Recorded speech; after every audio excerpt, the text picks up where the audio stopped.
45 ದಿನ 40 ಕೋಟಿ ಜನ 10,000 ಎಕರೆ ಜಾಗ ಪ್ರಪಂಚದ ಅತಿ ದೊಡ್ಡ ಸನಾತನ ಹಬ್ಬ.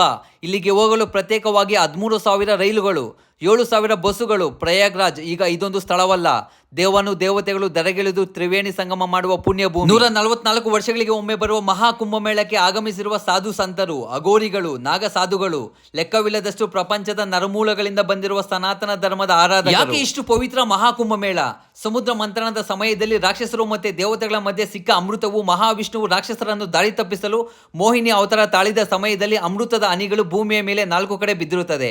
ಅವೇ ಈಗಿನ ಹರಿದ್ವಾರ್, ನಾಸಿಕ್, ಉಜ್ಜಯಿನಿ ಹಾಗೂ ಪ್ರಯಾಗ್ರಾಜ್. ಗಂಗಾ, ಯಮುನಾ, ಸರಸ್ವತಿ, ತ್ರಿವೇಣಿ ಸಂಗಮ ಹೊಂದಿರುವಂತಹ ಈ 4 ಸ್ಥಳಗಳಲ್ಲಿ ಕುಂಭಮೇಳ ಆಚರಣೆ ಮಾಡಲಾಗುತ್ತದೆ. ಆ ಸಮಯದಲ್ಲಿ ಅಮೃತ ಹನಿ ಬಿದ್ದಿರುವ ಈ ಪುಣ್ಯ ಜಲದಲ್ಲಿ ಸ್ನಾನ ಮಾಡಿದರೆ ನಮ್ಮ ಪಾಪಗಳು ಕಳೆದು ಮೋಕ್ಷ ಸಿಗುತ್ತದೆ ಎಂಬುವ ಧಾರ್ಮಿಕ ನಂಬಿಕೆ. 4 ವರ್ಷಕ್ಕೆ ಕುಂಭಮೇಳ, 6 ವರ್ಷಕ್ಕೆ ಅರ್ಧ ಕುಂಭಮೇಳ, 12 ವರ್ಷಕ್ಕೆ ಪೂರ್ವ ಕುಂಭಮೇಳ, 144 ವರ್ಷಕ್ಕೆ ಒಂದು ಬಾರಿ ಮಹಾಕುಂಭಮೇಳ ನಡೆಯುವ ಈ ಸನಾತನ ಆಚರಣೆಯಲ್ಲಿ ಸಾಮಾನ್ಯರಿಗಿಂತ ಅಗೋರಿಗಳು ಮತ್ತೆ ನಾಗಸಾಧುಗಳ ಪಾತ್ರ ಮುಖ್ಯವಾದದ್ದು. ಅದರಲ್ಲಿ ನಾಗಸಾಧುಗಳ ಪಾತ್ರ ಅತಿ ಮುಖ್ಯವಾದದ್ದು. ಯಾಕೆಂದರೆ ಅವರು ನಮ್ಮ ಸನಾತನ ಧರ್ಮವನ್ನು ರಕ್ಷಣೆ ಮಾಡುವ ಒಂದೇ ಗುರಿ ಇಟ್ಟಿರುವ ಮಹಾನ್ ಸಾಧುಗಳು. ಪರಮಶಿವನ ಆರಾಧಕರಾದ ಇವರಿಗೆ ಓಂ ನಮಃ ಶಿವಾಯ ಅಂತ ಕಮೆಂಟ್ ಮಾಡಿ ಗೌರವ ತಿಳಿಸಿ ಫಾಲೋ ಮಾಡ್ಕೊಳ್ಳಿ. ಧನ್ಯವಾದಗಳು.